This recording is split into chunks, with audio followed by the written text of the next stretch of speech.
Time for convening having arrived. The Senate will come to order. Ask unauthorized visitors to exit the chamber, and the Senate will come to order. Jacket.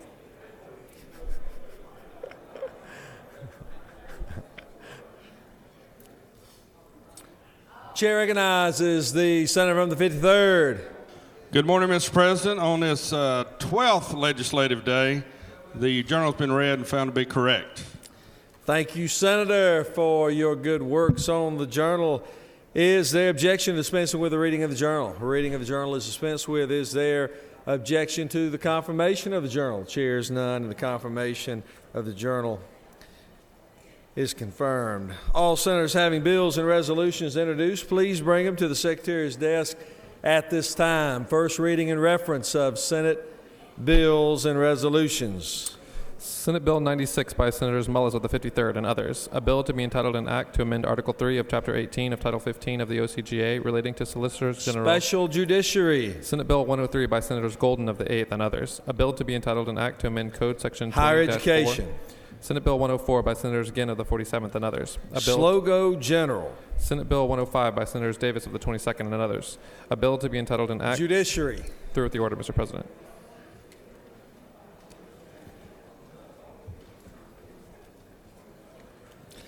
Clerk will read reports of standing committees. Mr. President, the Senate Health and Human Services Committee has had under consideration the following legislation and has instructed me to report the same back to the Senate with the following recommendation, that Senate Bill 65 do pass by substitute. Respectfully submitted, Senator Unterman of the 45th.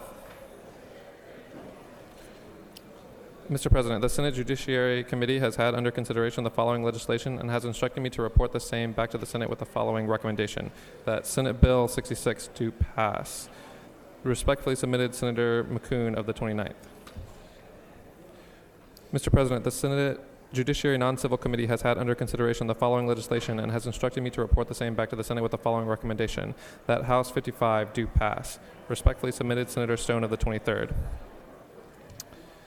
Mr. President, the Senate State and Local Governmental Operations Committee has had under consideration the following legislation and has instructed me to report the same back to the Senate with the following recommendation, that House Bill 63 do pass, that House Bill 64 do pass, House Bill 65 do pass. Respectfully submitted, Senator Ligon of the 3rd. Through with the order, Mr. President.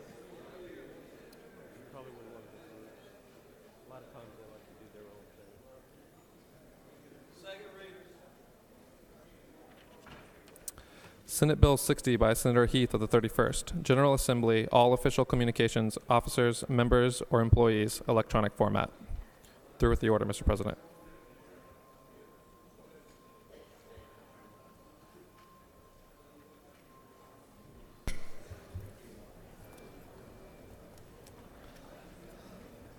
It's now time for our morning roll call. Morning roll call. Are there any motions to excuse? Motion to excuse.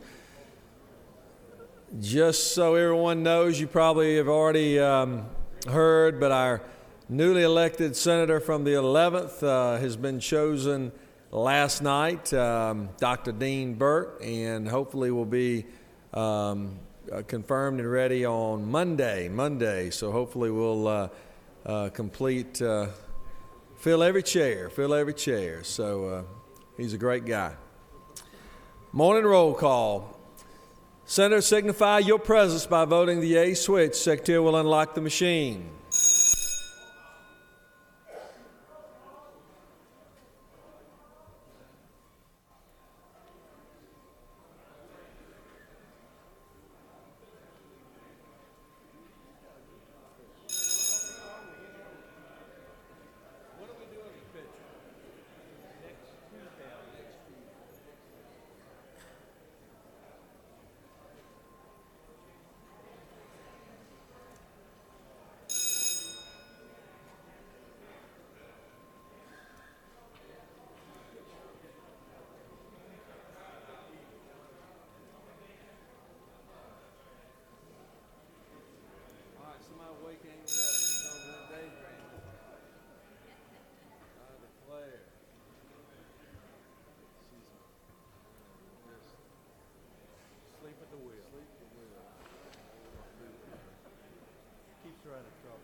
It's now time for our morning devotion, time in which all senators look forward to. Would ask you to please take your seats at this time as we prepare our chamber for our morning devotion. Doorkeepers, please secure the chamber at this time.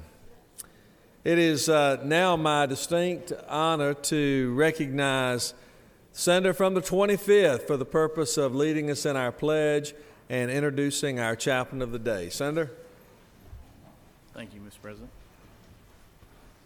American flag.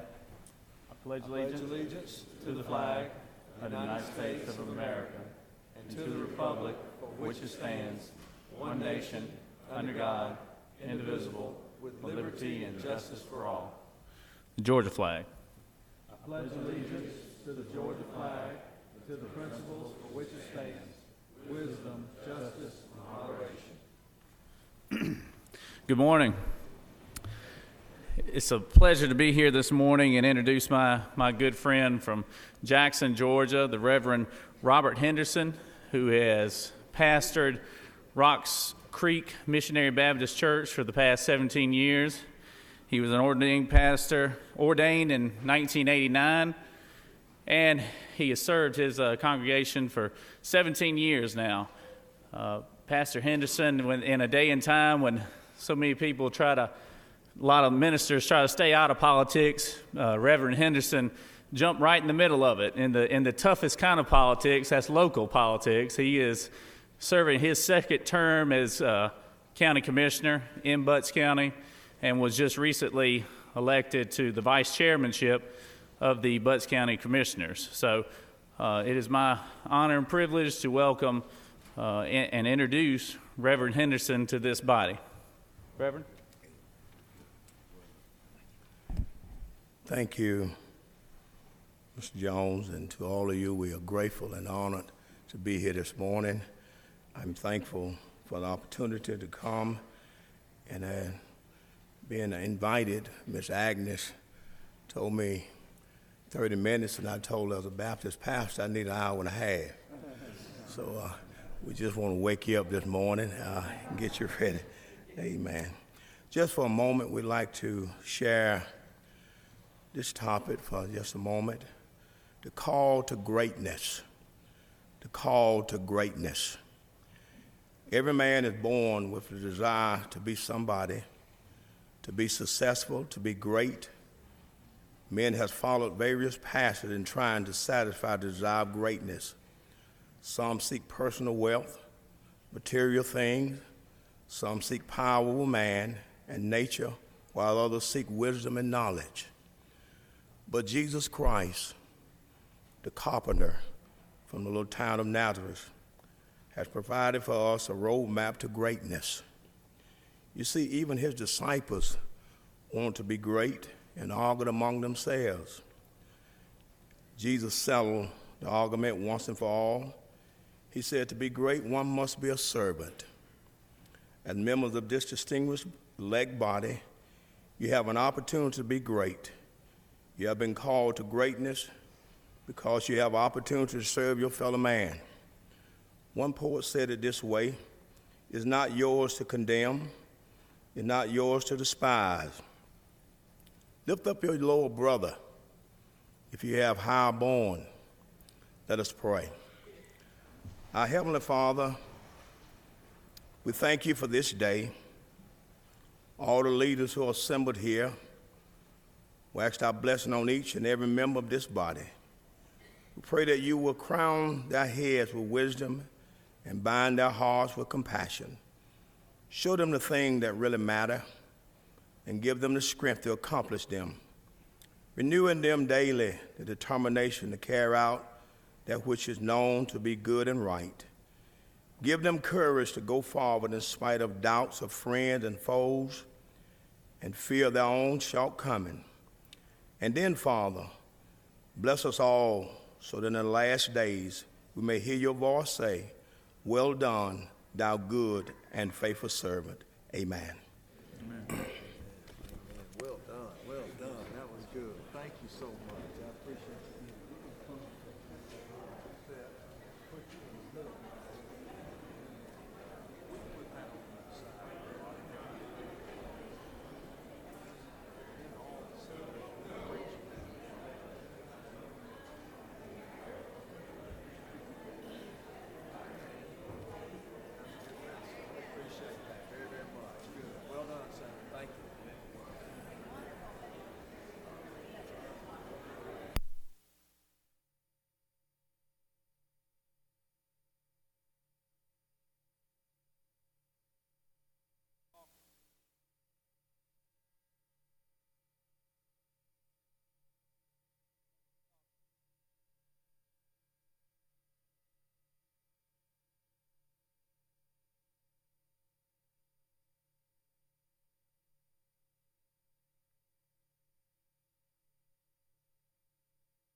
I'd like to have the Senate's attention for a moment. It's a real pleasure to have our Doctor of the Day and to present our doctor. I call upon the distinguished President Pro Tem, Senator from the 48th. It's my privilege to introduce the Doctor of the Day, someone who has cared for us in 2 prior sessions and whose service has allowed me to master the word gastroenterology. Dr. Indran Krishnan is board certified in gastroenterology and internal medicine and is a fellow of the American College of Gastroenterology, the American College of Physicians, the Royal College of Physicians and the Surgeons of Canada, and the Royal College of Physicians in London, England. Dr. Krishnan was named Person of the Year 2011 by the largest American Indian Tamils Association in the country, GATS, for his community service, and he's been extensively honored with awards from numerous organizations. He is affiliated with Emory University. He and his wife live in the great community of Duluth, Georgia. His wife is a physician, and his daughter is a junior at Woodward Academy, and I hope that you will join me in welcoming Dr. Krishnan.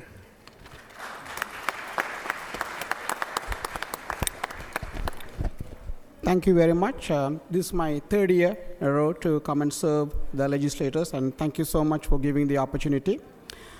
When I told my nursing staff a week ago that I'm going to be here serving the legislators and I'm going to take a day off, the nurse asked me, Doc, lately I've been seeing photographs of legislators getting flu shots to campaign the flu shot. You don't mind asking those legislators whether they can have a photograph doing a colonoscopy? Well, any volunteers? Anyway, to be serious, I really appreciate your contribution in getting the Georgia community towards a better future. The physicians and the legislators share a common thing which I really admire. A lot of things we share. One thing is getting underpaid for the number of hours we all do. You all work with your constitutions relentlessly, many hours, after hours, in the night, weekends, or long holidays, just like we are on call.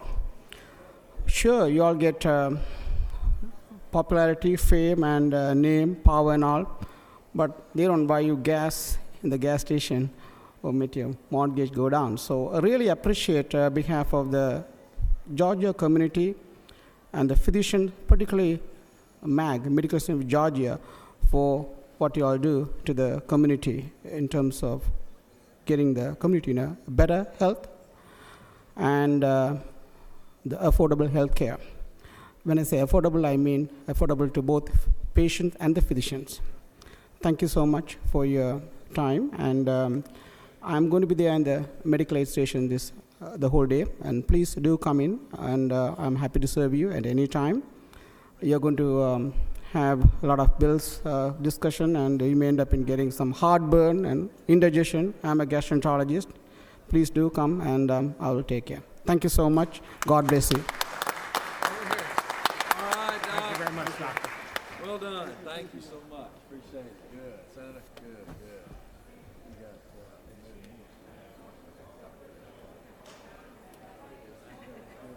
hey, Mark, Dr. back there, how are you?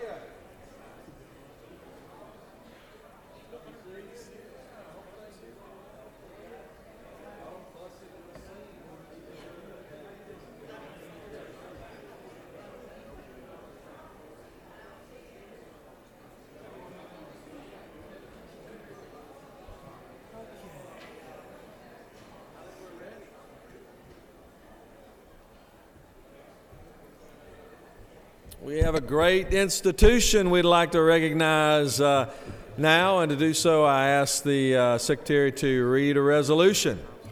Senate Resolution 114 by Senators Chance of the 16th and others. A resolution commending Georgia State University and recognizing February 6, 2013 as Georgia State Day, University Day at the state capitol and for other purposes. Whereas Georgia State University was founded in 1913 with an inaugural class of 48 students and is celebrating its centennial in 2013. And whereas Georgia State students and faculty form the foundation for a vibrant, dynamic, and culturally diverse campus in the heart of Atlanta. And whereas this body counts 5 members who have graduated from this fine institution.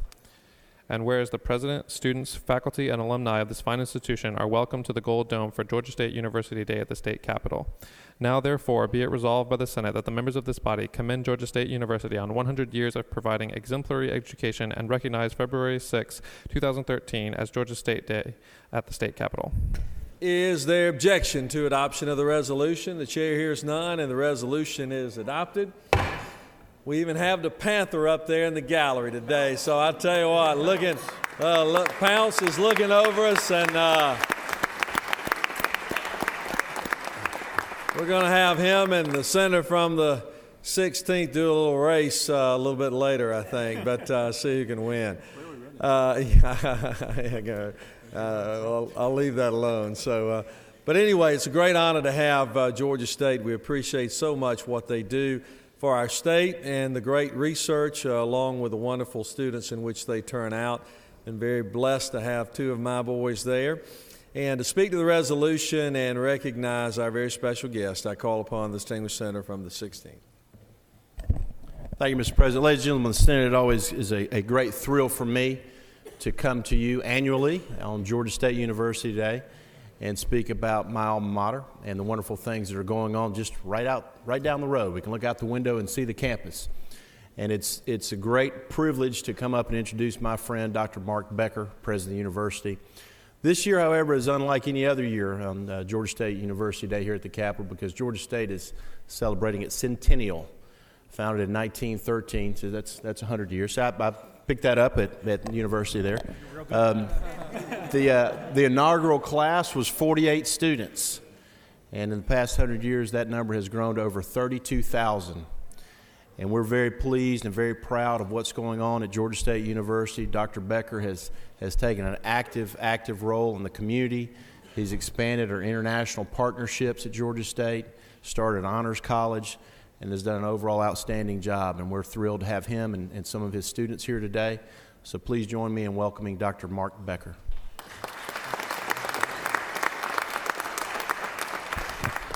Thank you, Senator. And it's a particularly special privilege to be introduced by one of your own. And Senator Chance is an outstanding example of Georgia State University. As he mentioned to you, the university is celebrating its centennial year this year. It was 100 years ago we started as an evening school of commerce, and as he said, with 48 students, and today 32,000 students strong. So the one thing that is very clear is that a lot of change has taken place over those 100 years. It's a rich history. It's a history of really changing to meet the needs of Georgia and Georgians. But one thing in that 100 years has never changed, and that is that we always have put students first. Student success, whether it was in 1913 or in 2013, is first and foremost in our minds every day of the year and every year.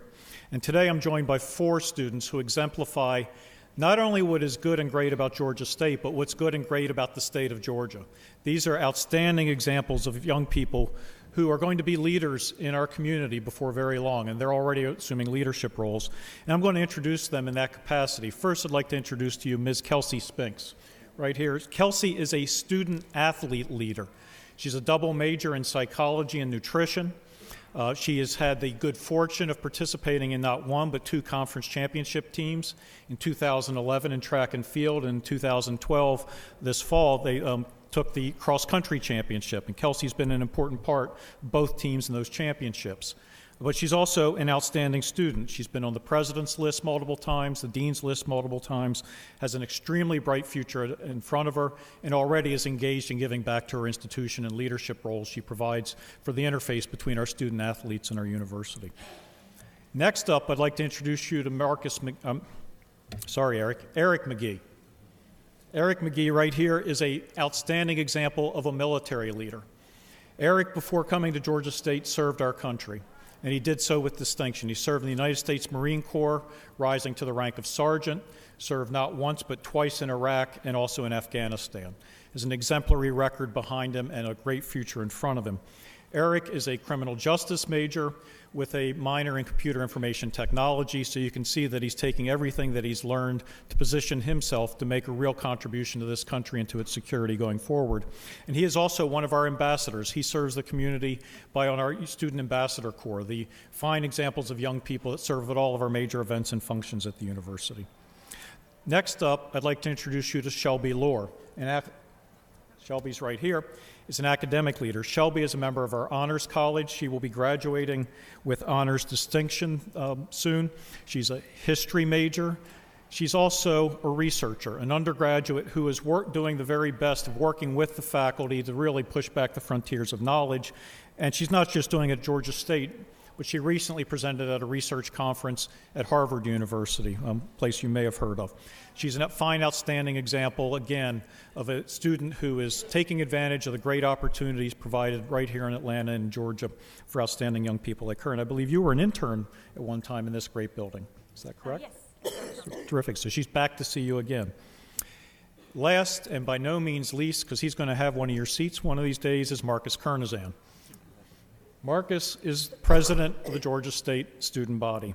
He's a public policy major in the Andrew Young School of Policy Studies, and he is the president of the Student Government Association, a fine and outstanding young man who's doing a great job of representing the students to the entire community, including the administration. But Marcus, again, is one of those people that's not just assuming a role and assuming a title. He gives back. He has already mentored over 100 young people. He's reaching back and pulling up the next generation as he himself is rising. So I would hope that you would join me in recognizing and acknowledging not only Georgia State University, but these fine examples of all that is good and great about the state of Georgia. And thank you so much for having us.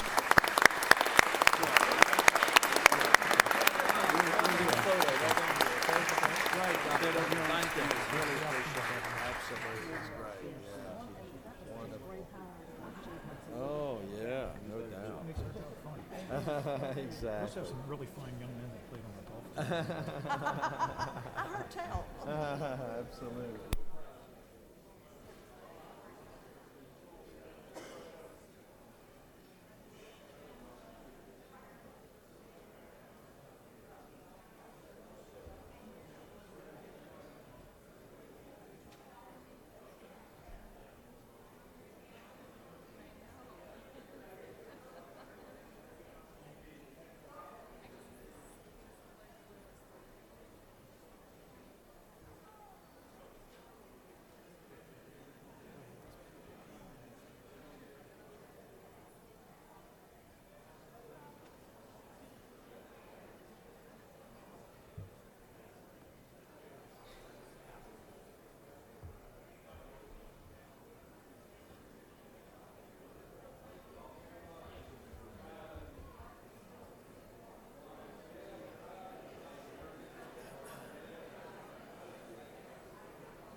have a special group we would like to recognize from a delegation from Turkey and ask the Secretary to read a resolution. Senate Resolution 163 by Senators Chance of the 16th and others. A resolution recognizing February 7, 2013 as Turkish American Day at the Capitol and commending the contributions of the Istanbul Center and Turkish Americans to the state of Georgia and for other purposes. Whereas there are an estimated 8,000 Turkish Americans residing in the state of Georgia and 500 Turkish American businesses, and whereas Georgia's trade with Turkey has increased by more than 30% over the last year through the efforts of the Turkish American community, the Turkish American Chamber of Commerce of the Southeast United States, the Turkish American Federation of the Southeast, and the Istanbul Center. And whereas the Istanbul Center reciprocally promotes Georgia and the Southeast United States and Turkey through television programming, interviews, advertisements, and various business, cultural, and educational trips to Turkey. Now, therefore, be it resolved by the Senate that the members of this body commend the Turkish American community of Georgia and the Istanbul Center for their contributions to diversity, economic well-being, culture, and the quality of life in the state of Georgia, and recognize February 7th, 2013 as Turkish American Day at the Capitol. Through with the order, Mr. President. Is there objection to adoption of the resolution? The chair hears none, and the resolution is adopted. It's great to welcome this wonderful delegation and to speak to the resolution and officially recognize the Turkish delegation. We call upon the Senator from the 53rd.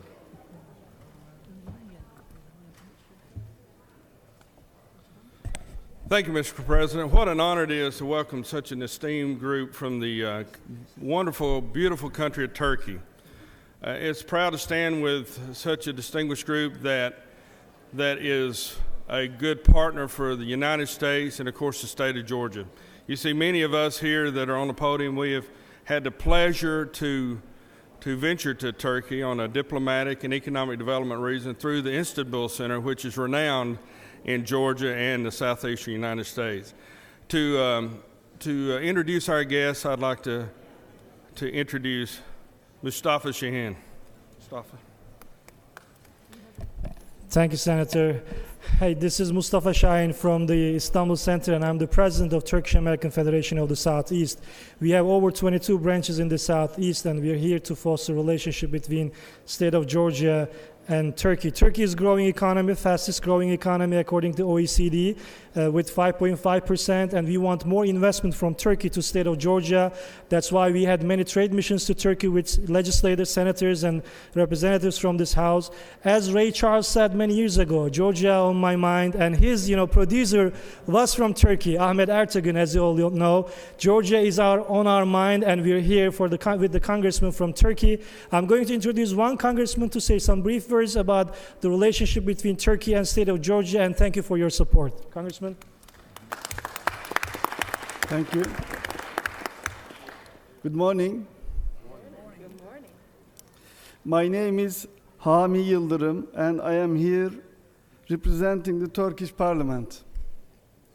Thank you all very much for the opportunity to be present and to address you all today. First of all, I am here to express and extend goodwill and appreciation of our Prime Minister Recep Tayyip Erdoğan and Speaker of Turkish Greater National Assembly. I would like to express my gratitude for recognizing the burgeoning relationship between the state of Georgia and the Republic of Turkey, and for acknowledging the work of Turkish Americans here in Georgia as they work to foster this relationship. Istanbul Center, the Turkish American Chamber of Commerce of the Southeast, and the Turkish American Federation of the Southeast have worked tirelessly to increase commerce and communications between Turkey and the state of Georgia by building cultural, educational, and economic bridges between individuals, business, and organizations. These connections are growing ever stronger. Turkey is one of the fast-growing countries in the world, and we want to strengthen our economic relationship with the state of Georgia. I hope to see you all at the reception downstairs in room 216 tomorrow, where you can enjoy Turkish food, music, and art. Should you be interested in visiting my country, we will do our best to help you visit Turkey. When we go back to Turkey, we will report your warm southern hospitality and intention to increase relationship with my country. Thank you for your time. Thank you.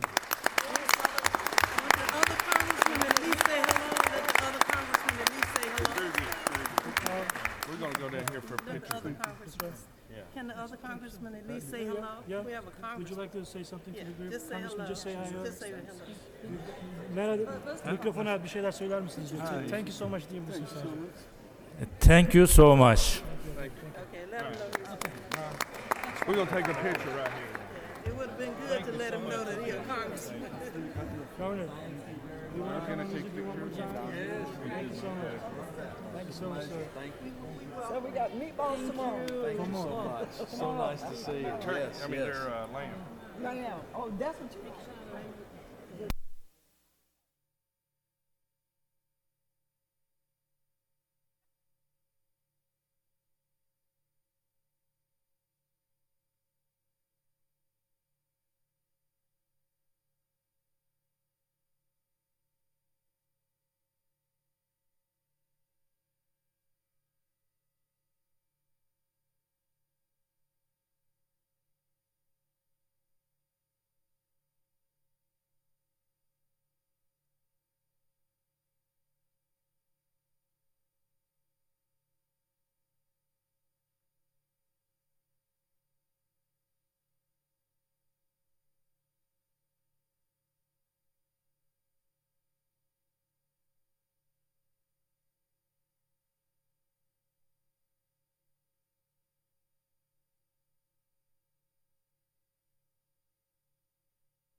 have another special group we'd like to recognize, and the Secretary will read a resolution.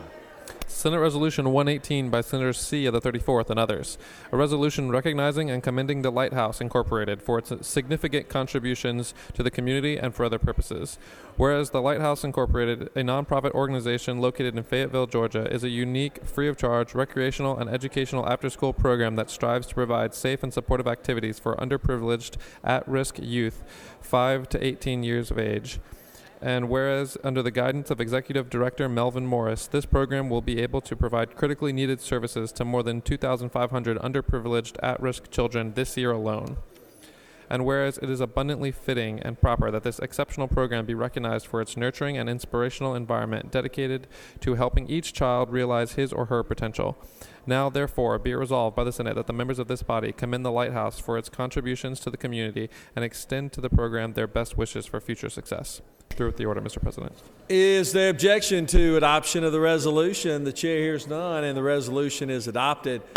We greatly appreciate all of those organizations out there that stand up and fight for our children, and to recognize this group, I call upon the distinguished senator from the 34th.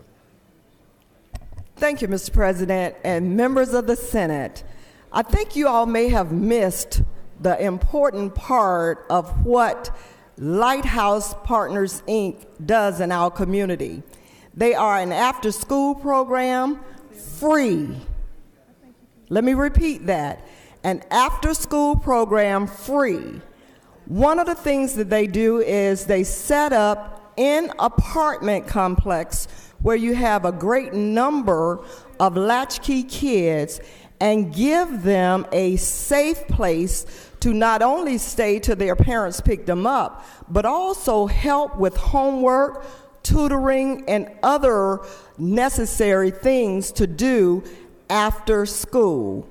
I was so honored and so pleased to have met Mr. Melvin Morris, who is the founder of this great organization.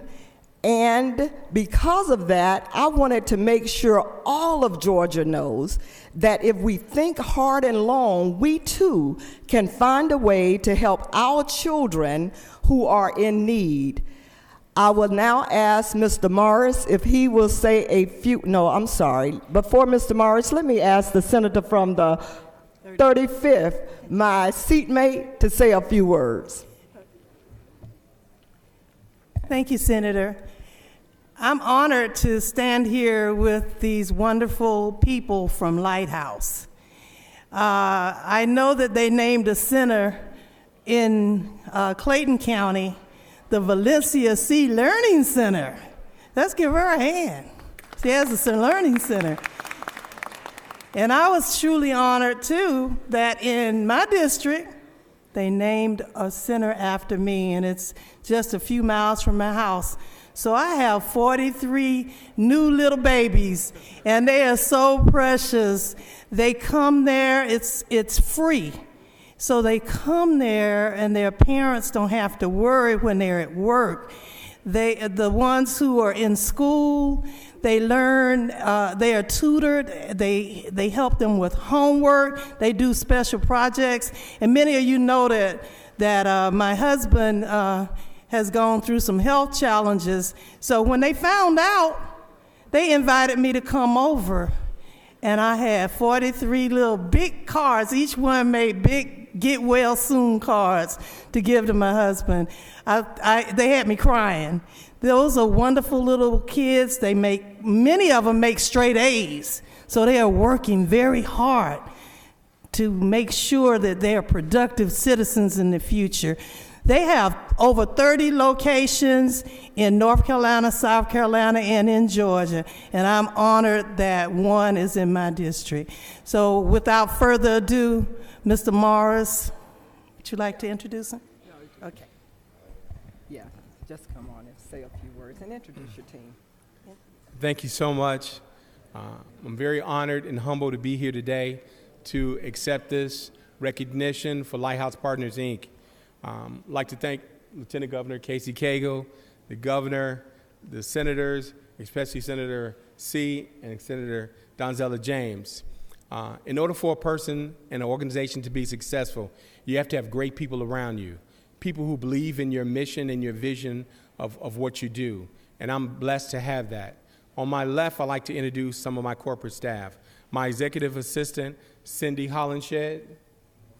Directly behind me, my regional director, Brinsonia Upshaw.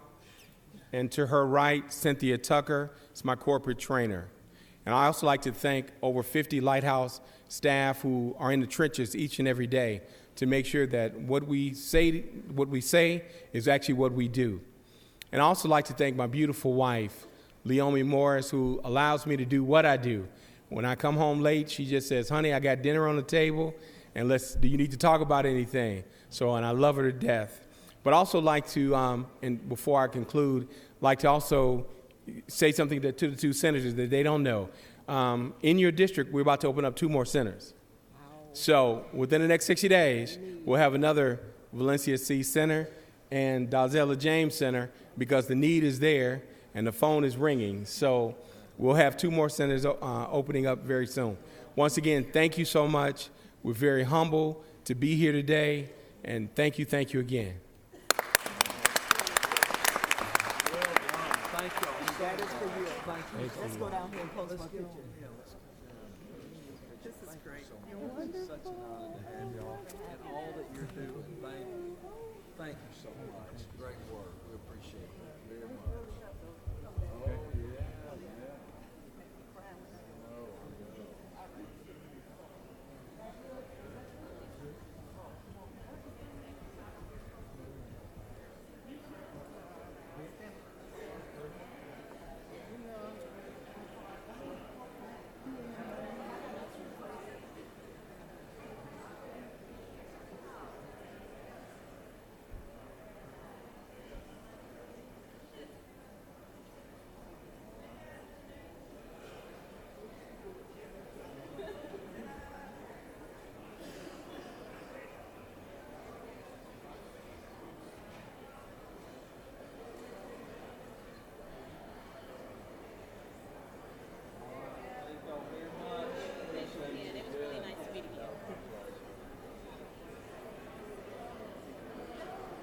We have another group. We do, but the governor's floor leader would like to shout out to a high school, if that's okay.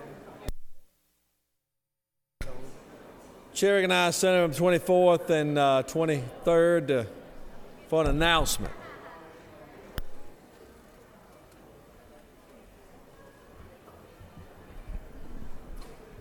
Thank you, Mr. President, ladies and gentlemen of the Senate.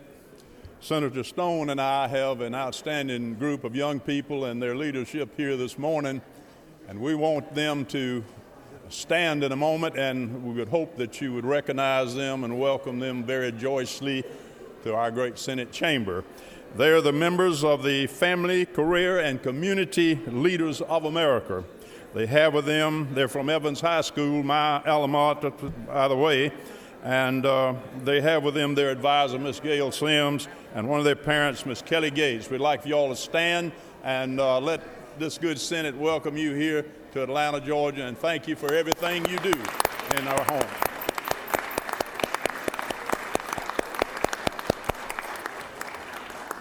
Got it, brother?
chaplain this morning will be introduced by the chairman of the Legislative and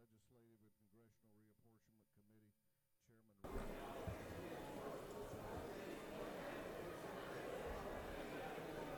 Chairman. It's good to have y'all. Thanks. Good. Good. Good. Thanks. Good to see you. To recognize another special group, ask the secretary to read a resolution. Senate Resolution 29 by Senators Crosby of the 13th and others. A resolution recognizing the annual Cordial Crisp County Fish Fry and commending Mr. Eli Tinsley, Mr. Jamie Fernandez, Mr. Arthur James Nance, Mr. Bub Denham, and the Cordial Crisp County Fish Fry cooking team, and for other purposes. Whereas the members of the Georgia General Assembly have come to eagerly anticipate the annual Cordial Crisp County Fish Fry, which will be held on Wednesday, February 6th, 2013, and whereas Eli Tinsley, chairman of the Cordial Crisp Chamber of Commerce, City of Cordial Commissioner Jamie Fernandez, Crisp County Board of Commissioners Chairman Arthur James Nance, and Crisp County Power Commission Chairman Bub Denham are recognized spokespersons for the Cordial Crisp County Fish Fry. Now, therefore, be it resolved by the Senate that the members of this body recognize the Cordial Crisp County Fish Fry and commend Mr. Eli Tinsley, Mr. Jamie Fernandez, Mr. Arthur James Nance, Mr. Bub Denham, and the Cordial Crisp County Fish Fry cooking team. Through with the order, Mr. President. Is there objection to adoption of the resolution? Chairs none, and the resolution is adopted. Speak to the resolution and recognize our special guest. I call upon the distinguished senator from the 13th. Thank you, Mr. President.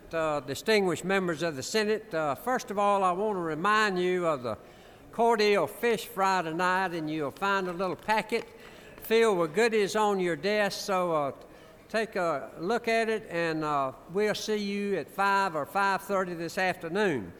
It's a great honor and privilege to say a few words on behalf of Crisp County and Cordial. We have seen a lot of people work together around the state, but I can assure you this group works together every day on everything. And the resolution contains some names of those not present today, but they're actually celebrating 25 years of cooking fish. Now, I know they've cooked a lot of fish during that period of time, and I'm sure had their appetite satisfied many, many times. But it's one of the favorite activities up here, and we look forward to seeing you tonight. I do want to introduce some folks with me. On my right is Jamie Fernandez. He's on the City Commission of Cordial. Glad to have him here. Rusty Slade, he is with the Power Commission. Glad to have him here. And then on my left is Richard, how you pronounce your last? Groth. He is chairman of the Chamber of Commerce, and we're certainly glad to have him here, and especially privileged to have the newly elected chairman of the County Commission of Crisp County, Mr. James Nance, and I would ask him to say a few words if he would like to at this time. Thank you. Thank you, Senator Crosby. To Honorable Lieutenant Governor, President of this august body, Senator Crosby, and all of this Senate body. We're delighted to be here this morning. As Senator Crosby mentioned to us that we have about 25 years now that we've been providing this legislative fish fry. We also have with us our president and some community members from our Chamber of Commerce in the gallery here. And we just want to invite you all out. Our reception at 5 o'clock, and dinner will begin at 5:45 at the Georgia Railroad Depot. We're going to have a good time, good hot fish and grits, bacon, and hush puppies. So we want you to come out, and I know it's making me hungry right now, and have a good time in fellowship. We thank you all for this occasion. I failed to recognize those in the gallery from Crisp County. If you're from Crisp County, Cordial, please stand so we can see you. Thank you.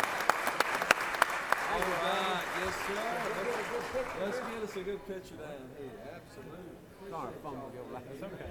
Real true. Won't be the first one. Yeah, good. That was well done. Thank you very much. Best wishes. Thank you. Good. Come on down. Let's go. I'm going to get on top. French is going to be on the bottom.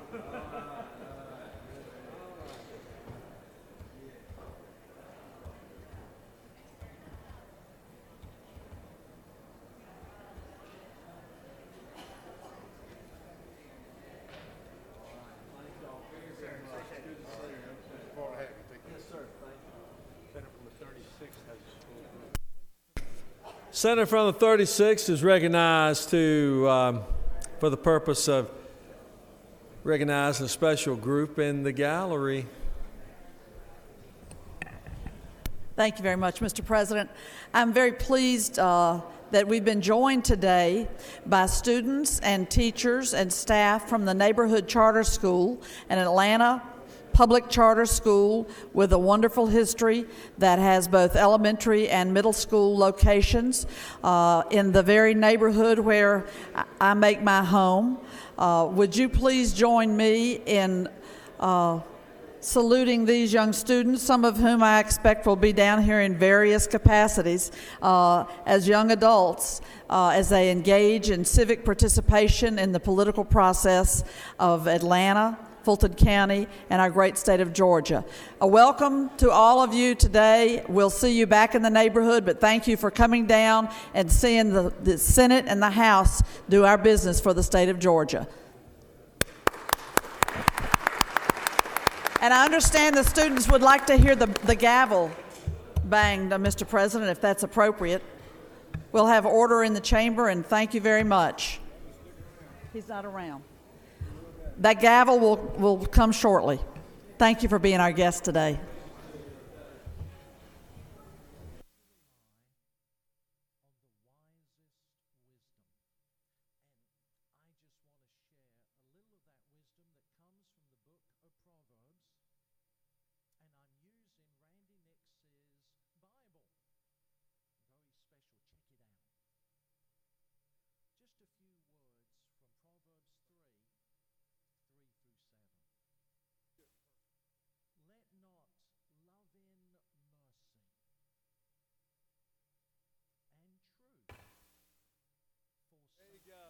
Go. All right. Senator from third, your light's on. Senator from the first playing tricks on. He's a trickster.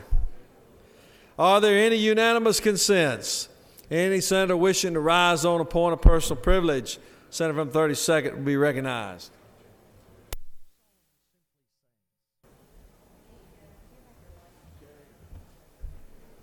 Thank you, Mr. President. I just want to rise to recognize that today is one of many great Americans' birthdays. It's President Ronald Reagan's birthday today, and a grateful nation just says, great job, well done, good and faithful servant, and just want to bring that to everybody's attention. We've got one of many great presidents across this country, and he's one of them. Thank you.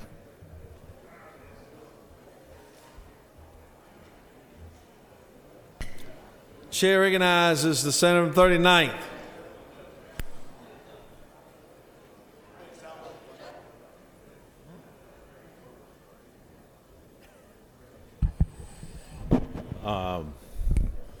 The Senator 35th has tasked me as the whip of the Georgia Legislative Black Caucus with coming to the well to commemorate Black History Month as part of the recognition and celebration of the contributions of African Americans to this state and to this country. I do want to talk about a great Georgian that some of you may know and some of you may not know. Henry McNeil Turner was born in South Carolina before the Civil War. He was born free and came to Georgia. And for those of you in the majority party, you're going to want to know he was a great Republican. He was an organizer of the Republican Party right after the Civil War. During the Civil War, he was a chaplain. He was a chaplain in the Union Army, and then became an organizer of the Republican Party here in Georgia in the 1860s, 70s, and 80s. It was a dangerous job being associated with the Republican Party at that time.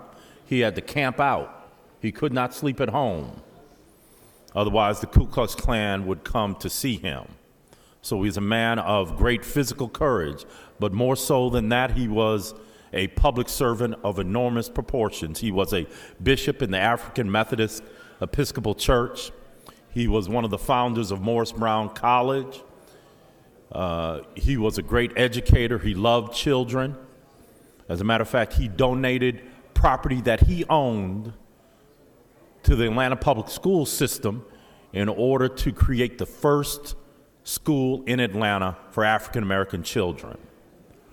He was a civil rights activist. He resisted segregation on the streetcars in Atlanta in the 1890s and early 1900s. He is someone we should be even more respectful of, since he served in the Georgia General Assembly and was expelled because of his color in 1868, and gave one of the most riveting speeches ever given in the Georgia General Assembly upon the expulsion of him and several other African American legislators. He's a terrific icon. I would suggest and recommend further study of him to you. And by the way, he is the first African American who has ever gotten a statuary commission created for him. Some of you even voted on it, Senator, from the 33rd. There is a statuary commission that was named in his honor to investigate and research, putting a statue of him on the Capitol grounds. There's no African American that has a statue on these grounds. I don't know if you knew that. The positions on that commission have never been filled.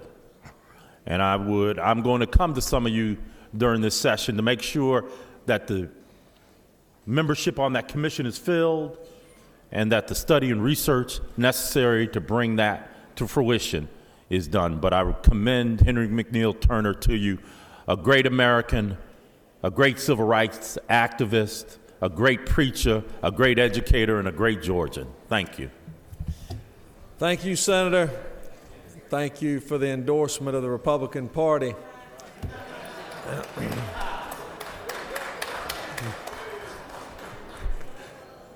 Oh, it's a great day in the Senate, I'll tell you. It's a great day in the Senate. Secretary will read a resolution. Senate Resolution 136 by Senator Unterman of the 45th. A resolution recognizing Wednesday, February 6, 2013 as Skin Cancer Awareness Day at the State Capitol and for other purposes. Whereas melanoma and other skin cancers are one of the most preventable yet fatal forms of cancer, accounting for more than 50% of all cancers combined, including breast, lung, and prostate cancer. And whereas 1 American dies of melanoma every 67 minutes, and the estimated total direct annual cost of melanoma treatment exceeds $290 million. And whereas it is reported that the 1 million newly diagnosed cases of melanoma and other skin cancers each year, an estimated 10,710 people will die. Now, therefore, be it resolved by the Senate that the members of this body encourage all Georgians to have a greater awareness of the risks of skin cancer and the need for early diagnosis of skin cancer, and recognize February 6, 2013 as Skin Cancer Awareness Day at the State Capitol. Through with the order, Mr. President.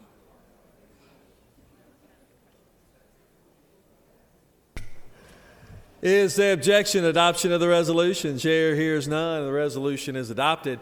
Speak to the resolution and recognize these wonderful Georgians. I call upon the distinguished senator from the 45th. Thank you, Mr. President, members of the Senate. Every year we have Spot Check Day here at the Capitol, and this day is no different. We're very privileged that we have certified dermatologists who have gone to school for a long time. They go to college, they go to medical school, they do their residency, and then they do their fellowship in dermatology. And we're performing the spot checks today. You can go down to room 230, is that correct? 230? Yeah, 2:30, and the dermatologist will be down there, and I go every year, it takes about 15 or 20 minutes, and they would do a full body physical body check on your skin to see if you have any abnormalities. And it's inevitable every year, every single year, we find either a legislator, a staff, or someone visiting the Capitol that has positive results. And almost every year I have a legislator come to me and say, Renee, thank you. We are so glad that we have this at the Capitol, because they do find where they have to have something taken off of their skin. So it's very important. It's a very good service that the dermatologists perform for us, and we're very fortunate to have them here every year. Thank you very much.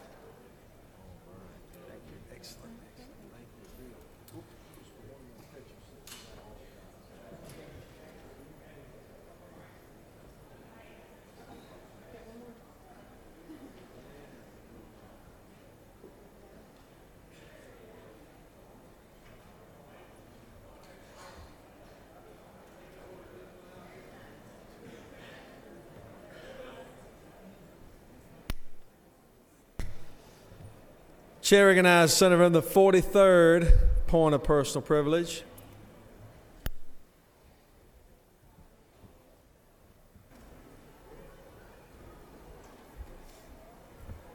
Thank you, Mr. President, members of the Senate. I rise to recognize the students from DeKalb County from Warren Technical Institute and DeKalb Alternative School with the Family Career Community Leaders of America. I believe they've just left the gallery, but we do want to thank them for coming to the Capitol to see their government at work. Thank you, Mr. President. I yield the well.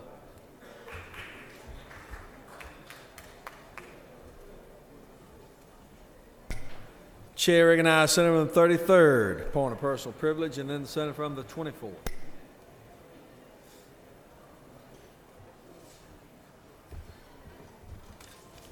Thank you, Mr. President, ladies and gentlemen of the Senate. On yesterday and the day before, we started hearing on the news that we had a problem in Georgia and our nurses had a problem with their licensing. It was one of those unintended consequences that came with the passage of what they called the Georgia immigration bill, which I always felt was kind of a little unusual for a state like Georgia to have a foreign policy, but that's one of the things that happened, and we don't intend to happen. Now, it's not the only time it's ever happened, so I'm not going to lay it all on you. One year we stopped nurses from giving shots and didn't know it until July. Governor Miller handled it very well. He ignored it until we came back in session. My advice to you is to refer these 3,500 nurses that call you if they're angry. There's been plenty of time between then and now for the Secretary of State's office to have notified them in some way that was effective. So I'm just going to simply refer them to our Secretary of State. And one other thing along the lines of history, and we've got a bill on the calendar, so I'll sit down. But I want y'all to think there's a picture over on the wall on the House side. It's at the very end of picture row, right before you go into the anteroom that we can't go into because the House members, that's their private anteroom. There's a picture up on the wall, a gentleman named Mr. Richard Dent. He's deceased. Mr. Dent was marching in the 1930s, and he was one of those people that I enjoyed meeting along the way in 33 years because there's not another Richard Dent. Now, what I want you to do is look at his picture, just look in his eyes, and then come to me and ask me what he told me. Because it was one of the things in my life, in a political life and public life, that cut me in half. But I loved him dearly. And so please come and ask me about that story after you go look at his picture. Thank you for your time. I yield.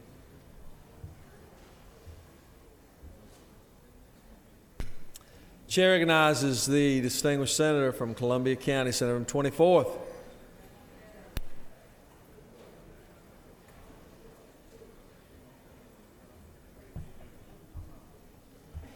Thank you, Mr. President. Ladies and gentlemen, I hate to follow the Senator Hill. He has already stole my thunder as it relates to the birthday of the great American, Ronald Reagan. I came here this morning with this on my heart to mention this great American's name. I can remember so vividly in 1980 when he was elected, and I was elected to the House of Representatives over across the hall. And I remember that after that happened, I realized that the sun had risen in the horizon, gentlemen from the 39th. And I felt great. It didn't take me long to hear him to want to follow the flag even greater, to love God Bless America, the Star-Spangled Banner. And as a young businessman with dreams in front of me, it began to be where you could borrow money and make a better life for your family. Interest rates dropped, You could borrow the money and make money. You could then go on a vacation, even buy you a new car, live in a nice home. But what I remember about Ronald Reagan most of all is his second term.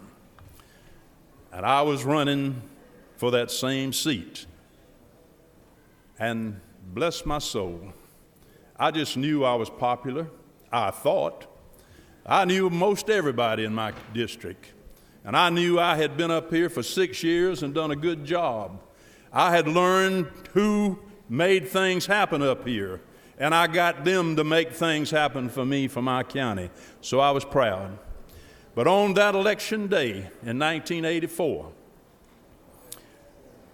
we went to the polls. Ronald Reagan was on the Republican ticket, and I was on the Democratic ticket. And I stood out in front of those polls in awesome wonder as I saw people coming in cars, Cadillacs and Mercedes and I don't know what all. And they'd go right in the poll, and they'd come right out the door. And I told my son, I said, son, we're losing this election today. Them people didn't stay long enough to get to the fourth page. And so it was. That night, when the votes came in, Ronald Reagan had swept that county like the wind. We were defeated. I said, what have I done wrong? I hadn't done anything wrong. Just had Ronald Reagan on the other side of the ticket. Went on home, and everybody was depressed. People came from far and wide.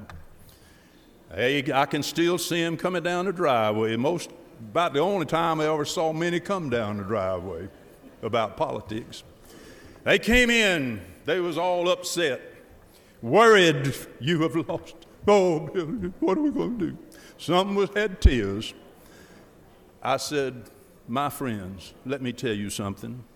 You listen to me real good.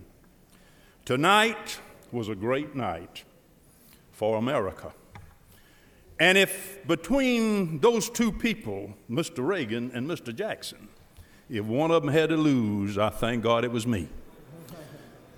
I said, now what you do is you get you a slice of that chocolate cake over there and a cup of coffee and go home and thank God for the great country that we got. I want to take just a moment to tell you about a few quotes at Ronald Reagan, if I have that time. Government exists to protect us from each other. Where government has gone beyond its limits is in deciding to protect us from ourselves. It has been said that politics is the second oldest profession. I have learned that it bears a striking resemblance to the first.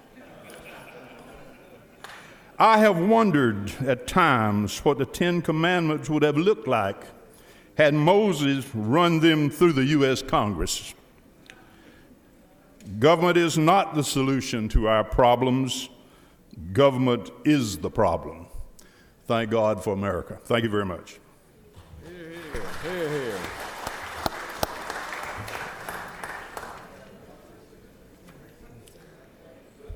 I could say many things about that great speech, but I will refrain. Well done, Senator. Are there any motions to withdraw or commit? Chair recognizes Senator on the 39th. President, I move unanimous consent to move the withdraw and commit Senate Bill 92 from Finance to Urban Affairs. I've consulted with both chairs, and both chairs are fine with that. Read the caption. Senate Bill 92 by Senators Ford of the 39th and others. A bill to be entitled an act to amend Article 5 of Chapter 13 of Title 48 of the OCGA relating to excise taxes on rental motor vehicles so as to add public transit to the authorized purposes for the proceeds of such tax, to provide for related matters, to repeal conflicting laws, and for other purposes. Through with the order, Mr. President.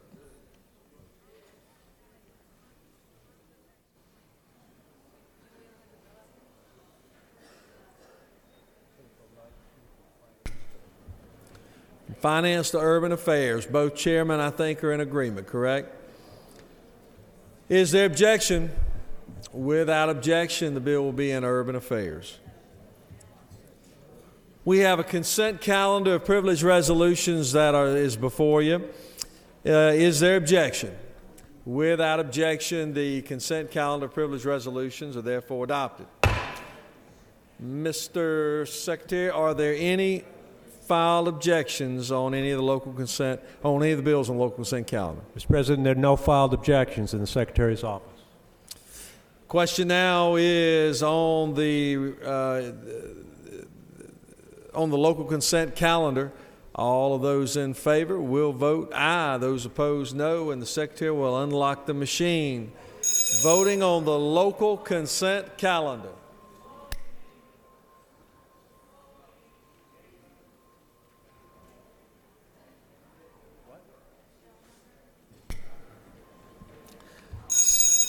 Senator from the 49th. Senator from the 49th is recognized to introduce a special group we have with us today. Thank you, Mr. President. It's my great pleasure to introduce a group from my home county and from my hometown, from Gainesville Hall County and the adjoining county, Jackson and Barrow County, the group from Deaton Creek Republican Club. If you would stand up, please. Would y'all give them a nice, warm Senate welcome?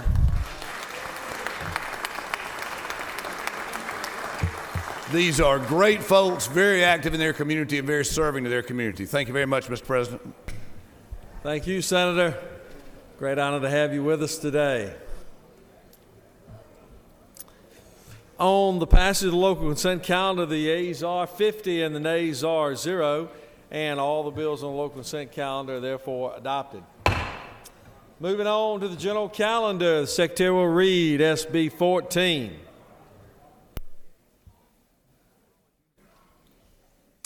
SB number 14 by Senator Unterman of the 45th and others. A bill to be entitled an act to amend Chapter 8 of Title 31 of the OCGA relating to indigent and elderly patients so as to create a Georgia Alzheimer's and related dementia state plan task force, to provide for legislative intent, to provide for its members and vacancies, to provide for duties and responsibilities, and for other purposes. The Senate Health and Human Services Committee offers the following substitute to Senate Bill 14. A bill to be entitled an act to amend Chapter 8 of Title 31 of the OCGA relating to indigent and for other purposes. Through with the order, Mr. President. And for other purposes always work if you ever stumble. So,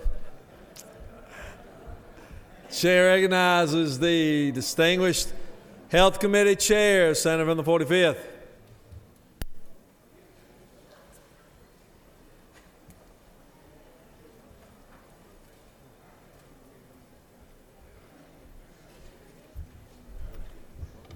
Thank you, Mr. President, members of the Senate. Good morning, and I bring before you Senate Bill 14, which passed through the Senate Health Committee with a unanimous vote as a committee substitute. And this bill is regarding Alzheimer's. Alzheimer's disease and related dementia is part of a silver tsunami. Remember that word, silver tsunami, hitting Georgia and the United States.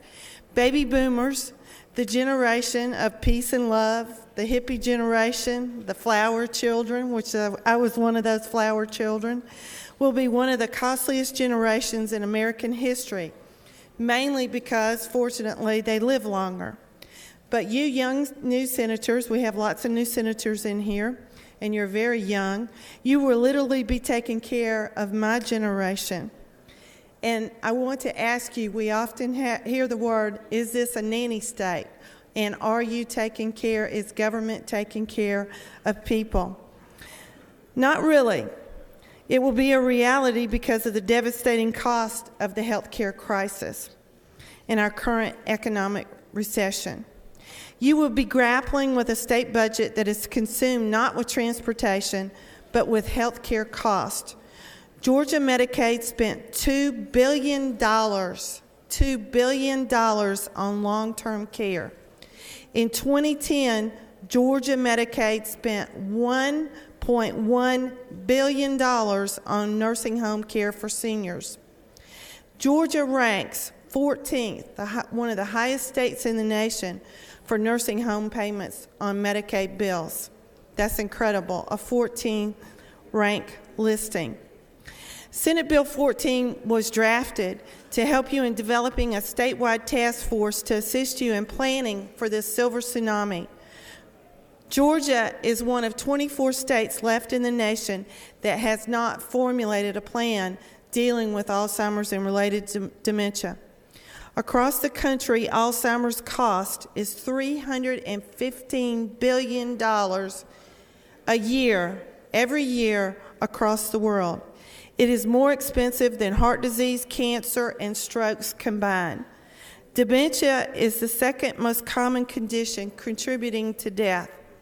According to the Alzheimer's Association, the disease has seen a 66% increase in cause of death rates of all ages between the years 2000 and 2008.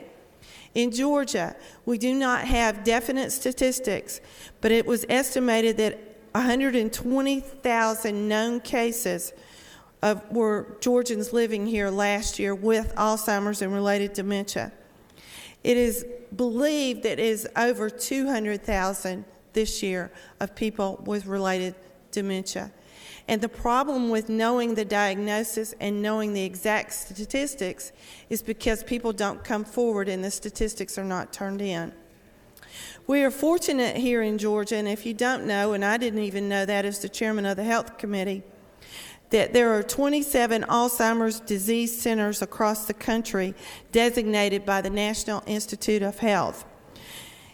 It is the only comprehensive, we're fortunate here in Georgia to have at Emory University, to have the only comprehensive and research clinic for dementia in the Southeast. And I did not know until we had the Aging Study Committee. We were very fortunate to be able to visit that center and to look at their CT scanners and their diagnostic treatments and their research facility, and it was absolutely fascinating. We're very fortunate to have them here. We also have another very good facility that's not designated in Augusta at the Medical College. This statewide plan goal will be to prevent and effectively treat Alzheimer's. It will enhance the care of quality and efficiency in the state of Georgia. It will also examine the need to expand supports for community-based services for victims and families. It will enhance public awareness and engagement. And the most important thing, it will improve data collection, and to track progress to see how we're doing in the state of Georgia. This task force will be abolished on March 31st of 2014, and they will give a report to the House and the Senate. Everyone in this room, no matter where I go and I talk about Alzheimer's and dementia, everyone says, they come up to me and they say, oh, I had a grandmother, I had a grandfather, my father, or my mother. It is an absolutely devastating disease.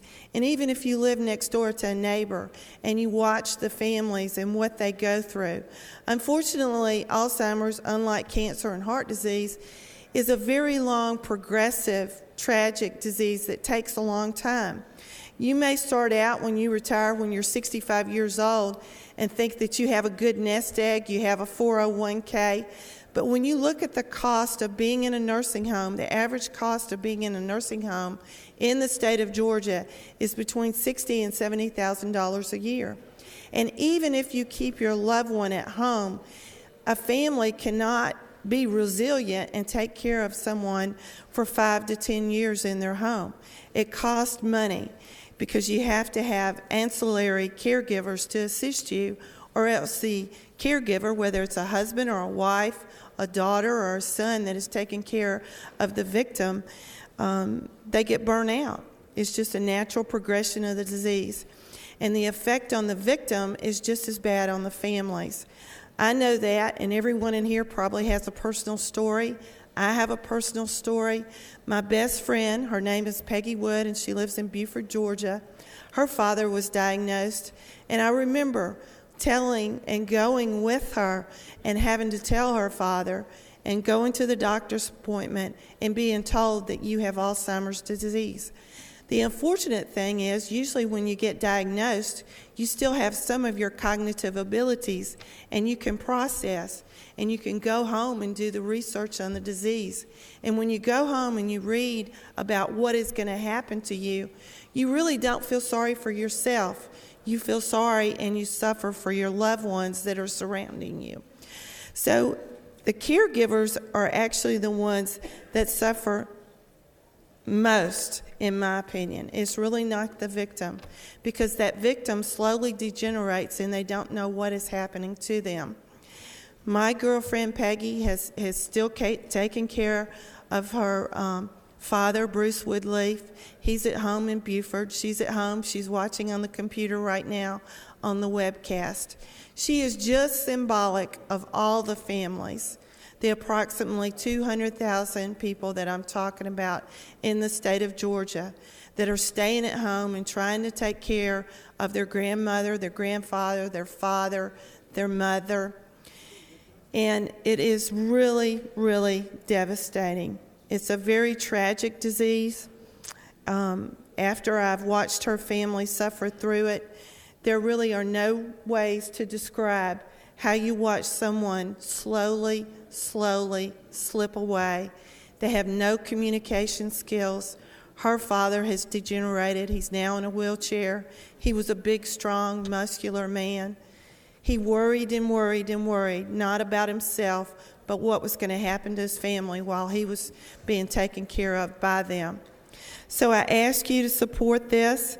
The other thing is, we learned in our committee, there is we have one of the best Alzheimer's associations here in the state of Georgia. If you're watching on the webcast, you need resources, I encourage you to contact the Alzheimer's Association. They have great resources. The nursing home industry, the assisted living, the personal care home industry, they're great resources also. We also have the Georgia Council on Aging, which I'm sure many of you are aware of. They have good resources. That's the one thing I see with families. When one of their family members gets diagnosed, they panic. Oh my gosh, what am I going to do? I got to take care of my mama. We have no money. I got to take care of my daddy. We have no money. There are resources. The other thing to know, we had testified by Dr. Lavey from Emory University that there are things that you can do. There's a 15-year window where most of the people, half of the people in this room will eventually, after the age of 85 years and older, will be diagnosed with this disease. But there are actually things that you can do to prevent this disease.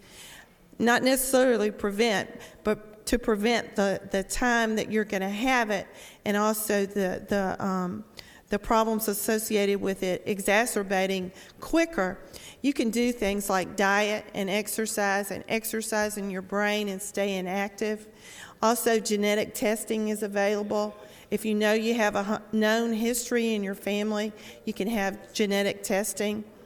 So it's very, very important, and I've enjoyed working with the Alzheimer's Association and the Council on Aging, as I'm sure y'all do, and I will be glad to answer any questions, Mr. President.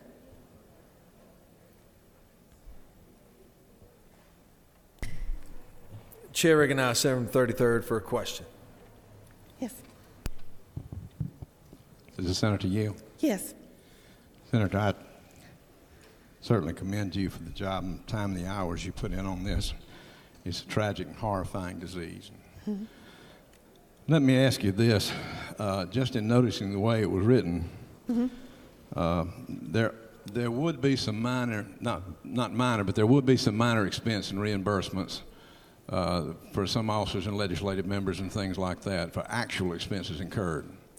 Did you, and I know this committee could meet every day and not be through with the work they've got to do. Right. But did you think about just by virtue of possibly even encouraging them to meet, but limiting the number of days, or maybe when it's reauthorized to amend the number of days each year, rather than just leave it open-ended? And I'm not going to try to amend the committee substitute. Just, you'll just think about it going forward. Well, I did think about that, and it is actually being led by the departments. And that's one of the good things because they're obviously already working. And there are 6 members on this task force, and those chairpersons will be getting their per diem.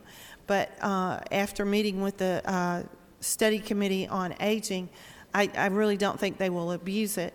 I think there's a lot of work to be done, but I think the majority of that work will be done in the task force by the commissioners. It's the commissioner of community health, the commissioner of public health, that's the state health officer, and also the Senate Health Committee and the Aging and Human Services in the House. Further you. One more question. It does refer to legislative members, which would be a per diem if they're appointed to this thing. I would say that it would serve 2 purposes, and you could actually amend it each year as to how many times they need to meet. But I would say this: sometimes it can encourage them to meet regularly enough to keep the commission active as they should be, more so than even abusing the number of days. So I just ask you to keep that in mind, and thank you. Good, thank you. And just as a add to that, I will be reporting back to the Senate next year. Chair recognizes Senator from the 15th. Distinguished Senator. Thank you, Mr. President. Senator Yield. Yes. Senator, I certainly want to join the senator from the 33rd in commending you for this great bill that obviously is much needed. But let me ask you for my clarification about one item, and that is other related dementia. Do you anticipate things like looking back at how the dementia may start, for instance, high school head injuries in football and that kind of thing? Is there a possibility that the task force could take a look at those issues? And you mentioned earlier prevention, and I think that would be one area that you could look at as well. Yes, sir. We are looking at those head injury bills. I know that they're coming over from the House. I believe they're starting in the House. And yes, they will be looking at that. And it was real interesting in our testimony here at the Capitol. We actually have a professor. She's a PhD from the CDC. And I believe she was diagnosed when she was 52 years old. And with the early progression, I mean, we're slowly slipping back. People think of Alzheimer's and they think that people are in their 70s and 80s. And unfortunately, the time frame is changing. People in their 50s get diagnosed, and that's the implications on the state budget. They're very, very young. This was a world-traveled CDC professor, and now she's completely disabled because she has Alzheimer's, and she testified. And we also had another family testify, a woman who lost her husband, and he was 54 years old. He died from Alzheimer's, not from anything else. So yes, sir, we are looking at the causes and the implications, and that's what the research is being done on, is early onset Alzheimer's. Thank you so much, Senator. Appreciate it. Chair recognizes Senator from 38th for a question. Well, the Senator Yield. Yes, ma'am. I, too, want to thank you for bringing this forth to the body. I have two simple questions, if the Senator will yield. Yes. First, I don't know if I missed your definition of Alzheimer's versus dementia, so we know what the difference in the two would be. And then if you'll answer that one, then I have another one regarding something specifically in the bill that I question. Alzheimer's is listed. When you look at the research and the statistics and the studies, it's listed as Alzheimer's and other related dementia. And I'm sorry, I've got asthma. I can't get my words out as good as usual. But that related dementia is any kind of cognitive disorder. And that's just a catchment that they use nationally. It's from the NIH, from the National Institute of Health. They develop the programs and the specifics of it, but that's how it's always written through all the medical journals and everything, Alzheimer's and related dementia, so that it catches everything related to cognitive disabilities in the brain. Okay, thank you. And referring to page 5 of the committee substitute, line number 159, it says to accept public or private grants devices and bequests, and I wanted to get some idea why, what you were getting at, or what they wanted and would be getting grants for, that type of thing. Well, I think it would be for research. This specific thing, I believe this specific line is related to research. And a lot of families who are so devastated, they do leave grants and bequests to the Alzheimer's Association and also to Emory and other research institutions, and I believe that just catches that. Okay, well, the Senator further yield not to I guess I'm trying to get that in reference to our task force as to why the task force, other than the association you just mentioned, would have something to do with the grants in particular. That's why I asked the question, why would this task force be doing that? Well, I think when I look back to line 153, the task force should have the following powers. And I guess it would be able to work in conjunction with like Emory University, who receives all those grants and research dollars that come into them.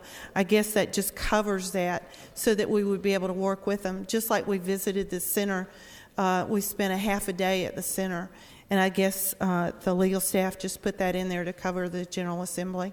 Thank you very much. Mm-hmm. Chair recognizes Senator from the 40th for a question. Senator Yield? Yes. Senator, isn't it true that based upon the testimony of Dr. Levy in our committee, that over the next 20 years, this particular disease and other forms of dementia probably will have the most significant effect on the rising care of health costs in this state, based upon what he said with the numbers? Yes, exactly. One further question, if you yield. Isn't it true that even though I'm in the insurance business, I don't sell it, that based upon the statistical evidence given to us and based upon the longevity of this disease when people have it, it's probably a real good reason why most of our citizens need to look at buying long-term care insurance? Yes, that was brought up in our committee, and the Georgia Council on Aging promotes that, yes. And isn't further true, I think Senator Golden may sell that insurance, but I don't. Thank you. I'm not sure about that one.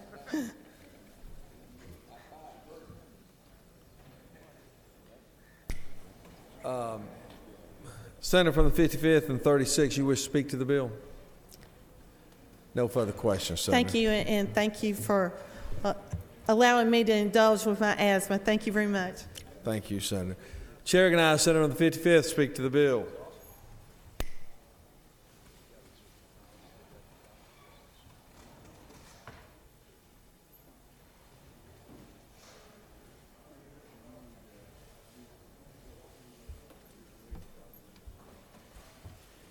Thank you, Mr. President, members of the Senate.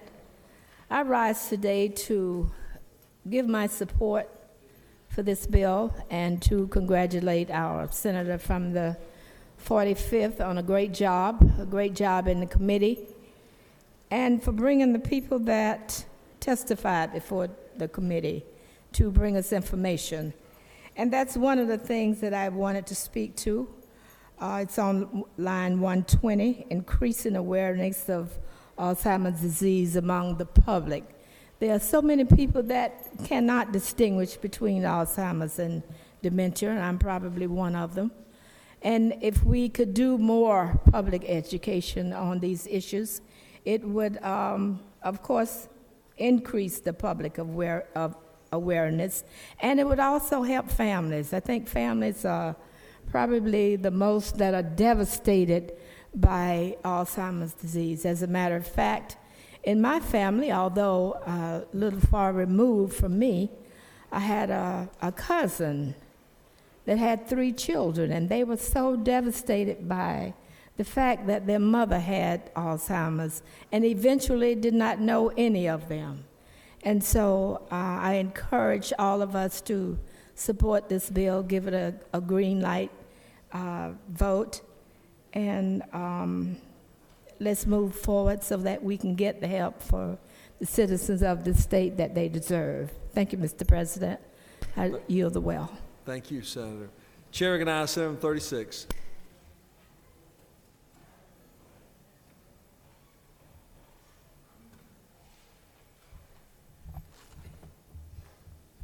Thank you, Mr. President.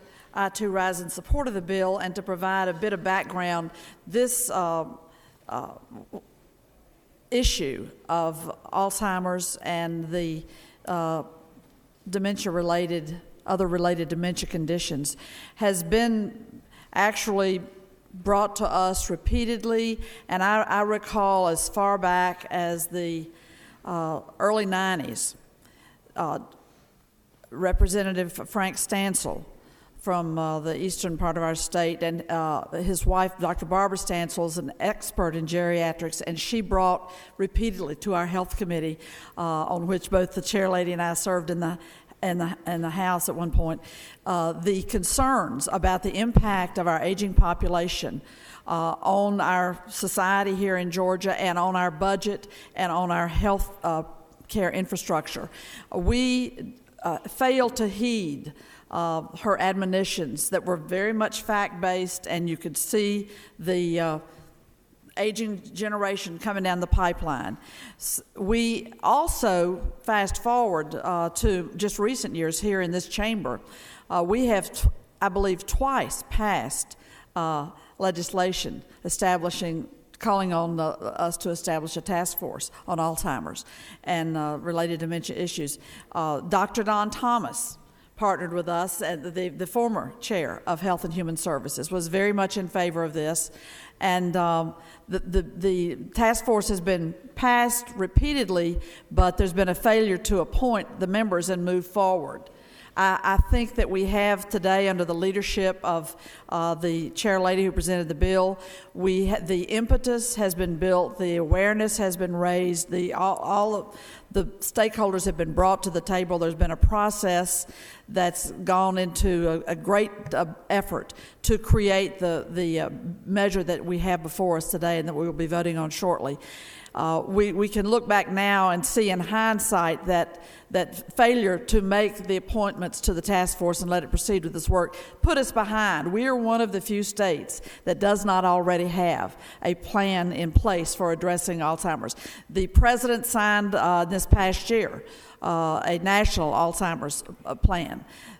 All of this energy and activity across the country is because we are in a public health crisis. We have an epidemic level of this occurring, and I would wager that 75% of this body, if not more, could share a story about a close family member or friends in your community or in your faith community that are coping and grappling with the condition with a loved one. I lost my grandmother and my aunt to it, and as I say, we could all of us share those stories.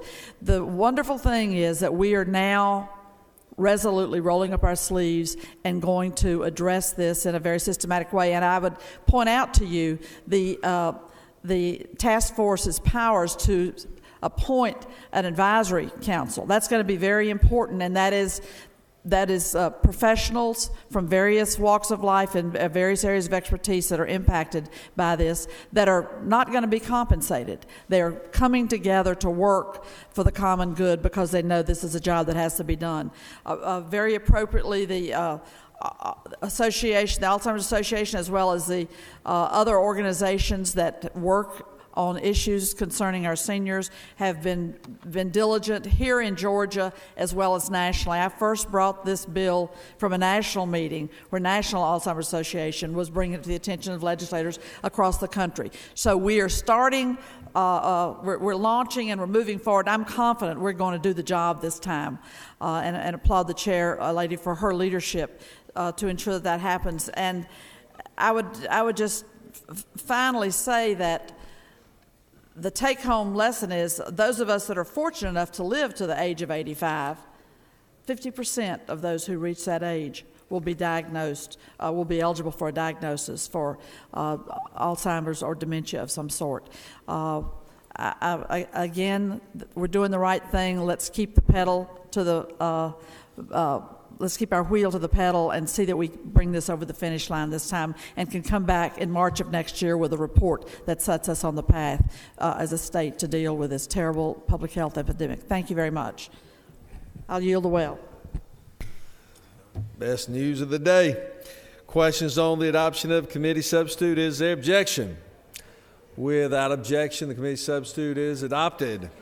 Does any other senator wish to speak for or against the bill? Is there objection agreed to report of committee which fail to pass the bill? Chair hears none. Report of committee is agreed to. Shall the main question be now put? Are there any objections? Chair hears none, and the main question is ordered. Shall this bill now pass? The question is on the pass of the bill. All those in favor of the bill will vote aye. Those opposed, no. And the secretary will unlock the machine.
On the pass of the bill, the yeas are 51 and the nays are 0. This bill, I'm sure, represents the constitutional majority, is therefore passed. Chair recognizes senator from the 18th. President, is it not true that the senator from the 25th had 3 bills on the local consent calendar this morning, his first bills on the floor of this body, and we were negligent in giving him the attention he deserves? Where is the senator from the 25th anyway? Well, he should be here, Mr. President. I mean, is it too late? Shouldn't he be in the chamber when he's had 2 local bills? Can I move for reconsideration, Mr. President? Three. Can I move for reconsideration, or is it too late, Mr. President? It is, unfortunately, it's too late. But a motion to expel the senator would always be in order. You know, if. Well, I will reserve my comments for another bill and another day. All right, very good. Well, it's duly noted, I'll tell you, and I hope the word goes forth on the senator from 25th. Chair recognizes the distinguished majority leader. Thank you, Mr. President. I move the Senate stand adjourned until 10 a.m. on February the 7th. Looks like the senator from the 25th just arrived. He adjourned a little early today, it looks like. Yeah, he wanted to at least vote on the adjournment resolution, it seems. Read the announcements. 1 p.m., Agriculture and Consumer Affairs will be in 310 CLOB. At 1:45 p.m., Joint Education Meeting will be in 506 CLOB. At 2 p.m., the DOT Board Election 8th Congressional District is canceled. At 2 p.m., the Insurance and Labor is canceled. At 3 p.m., the DOT Board Election 1st Congressional District will be in the Senate chamber. At 3:30 p.m., Senate Appropriations Economic Development Subcommittee will meet in 307 CLOB. At 4 p.m., the DOT Board Election 2nd Congressional District will be in the Senate chamber. Chair recognizes senator from the 7th as an announcement. Please give the freshman senator your attention. If you are a member of the, thank you, Mr. President, if you're a member of the Agriculture and Consumer Affairs Committee or the Higher Education Committee, or consider yourself a member of the Rural Caucus, we have the College of Agriculture luncheon as part of the University of Georgia's in room 201 of the Ag Building, and the Rural Caucus meeting will follow, and we would love to have you join us. Thank you again, Mr. President. Thank you, Senator. Senator from 37th, you wish to make an announcement? Yes, sir, Mr. President. You're recognized to do so. A clarification on the Education Committee meeting today.